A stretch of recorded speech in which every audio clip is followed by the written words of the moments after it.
kiristaanaa keenya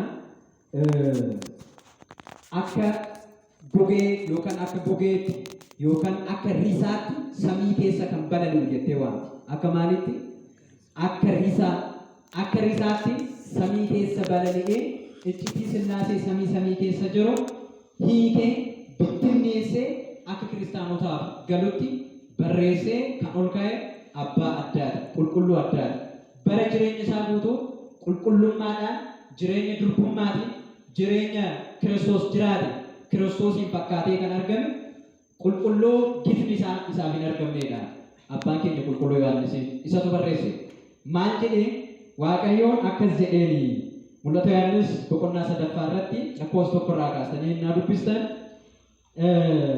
mana kiristaanaa Sardees kan jirtuuf dura bu'aa kan ta'e akkas jedhiitii barreessiif jedhee Waaqayyootu isatti himaa jira jechuudha.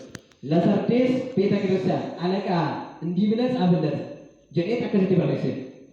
Mana kiristaanaa Sardees jirtu alaqaa nama ta'e sana akkas jedhiitii barreessiif jedhee Waaqayyootu karaa Yohaannisiitiin itti dubbata jechuudha. Yohaannisis akkas jedhee barreessuu jalqabe. Hafuurawwan yookaan ergamoota torba sabaatu manaafis yookaan hafuurota torba kan qabu akkasumas urjii torba kan qabu inni akkas jedha jedhiitii barreessite.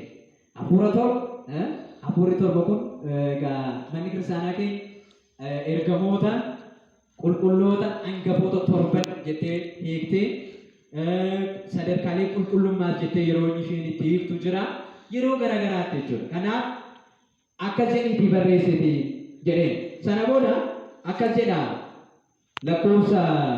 lakkoofsuma tokkorraa hojii kee nan beeka jiraata ta'uu keetii maqaa qabda garuu duuteerta.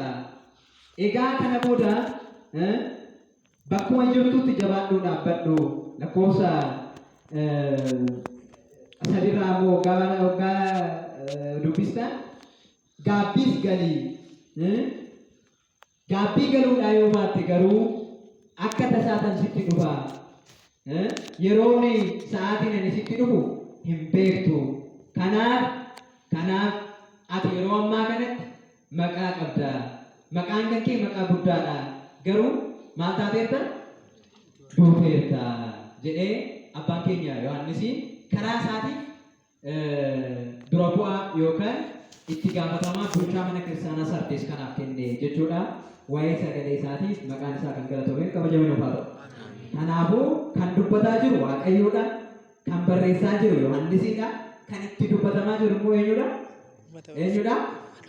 Yeen dura bu'aa mana kiristaanaa Sardeesiifi yeroodhaaf isaaf yoo ta'e iyyuu boodaaf garuu nuufis hin ta'amoo ta'u jechuudha.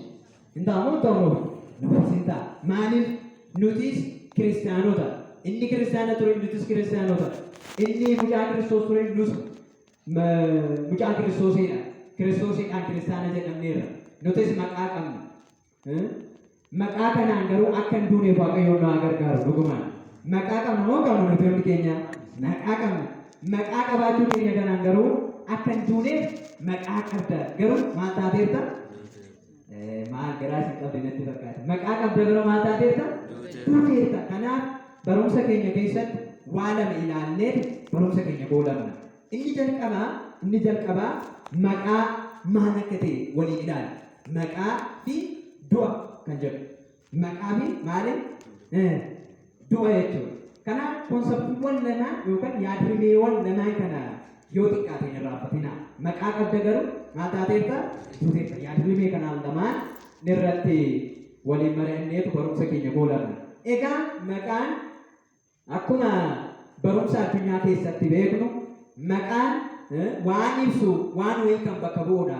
Seerluga keessattis akkuma baranneetu jirru maqaan ibsituu yookaan bakka buutuu waan wayiiti. Wanti wayii kan ittiin beekamu ispeesifikaalii yookaan yuunik ta'ee wanti wayii kan ittiin bakka bu'u yookaan kan ittiin beekamu maqaadha jechuudha. Maqaadha. Kanaaf namni tokko bara jireenya isaa keessatti maqaa lama qabaachuu danda'a. Maqaa lama akkaataa lamaan maqaa argachuu danda'a namni tokko. Nuti amma waa'ee maqaa wantootaa egaa gosoota maqaa Tujura natti fakkaate ni dagadheera. Shan natti fakkaata maqaa killayyaa, maqaa dimshaashaa, maqaa dhuunfaa, maqaa gamtaa baay'eetu jira. Walumaa galatti kanas haa ta'u sanas maqaan kallattii garaagaraatiin argachuu danda'a. Akka macaafa qulqulluutti. Akka macaafa qulqulluutti kan waa'ee maqaa namaa qofa laalla. Maaliif kan barataa jiru waa'ee maaliif? Waa'ee namaati moo waa'ee bineeldaati? Waa'ee namaati. Kanaaf waa'ee namni tokko akka macaafa qulqulluutti maqaa karaa lamaan argachuu danda'a. Inni jalqabaa maqaa abbaa fi haati isaa isaan baastu maqaa jalqabaa. Akkaataa argannaa maqaa jalqabaati jechuudha.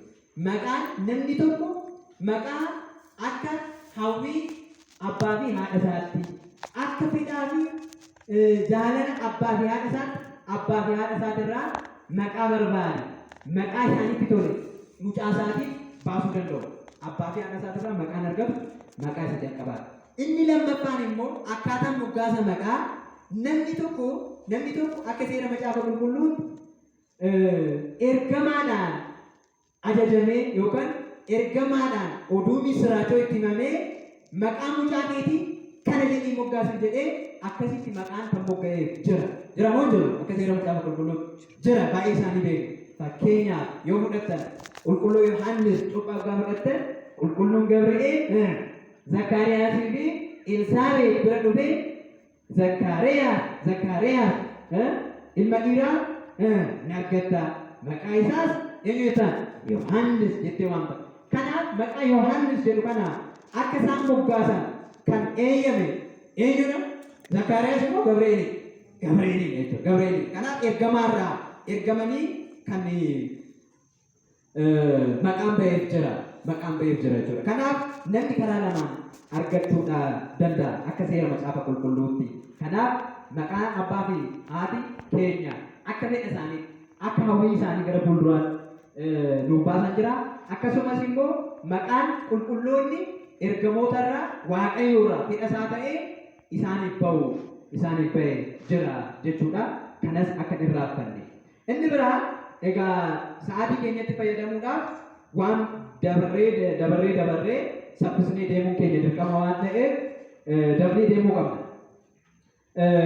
Jalqaba irratti kan laallu namni tokko maqaadhaan yoo waamamu maqaan qulqullootaa jira macaafa qulqulluu keessa jechuudha. Maqaan namoota dhuunfaas jira moo jira? Maqaan waaqayyoo jira, maqaan qulqullootaa jira, maqaan meeshaalee jira, maqaan wantootaa jira, maqaan namootaas yookaan maqaan qulqullootaas jira. Kun hundumtuu garuu maqaan isaa maalidha? Maqaa. Hundumtuu maqaa. Maqaa waaqayyoos haa ta'u, maqaa qulqullootaas haa ta'u, maqaa mana kiristaanaas haa ta'u, maqaa taabotaas haa ta'u, hundumtuu maqaa namoo maqaa miti. Maqaa. Garuu garaagarummaa qaba. Laala garaagarummaa qaba. Yaadaan maqaadhaan hundumtuu maqaadhaan waamama.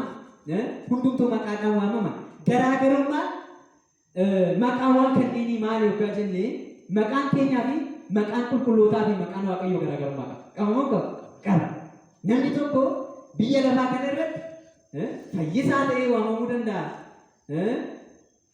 Boonaa ta'ee waamamuu danda'a. Boontuu ta'ee caaltuu ta'ee waamamuu danda'a. Maqaan qulqullootaa fi maqaan keenya garuu garaagarummaa qaba.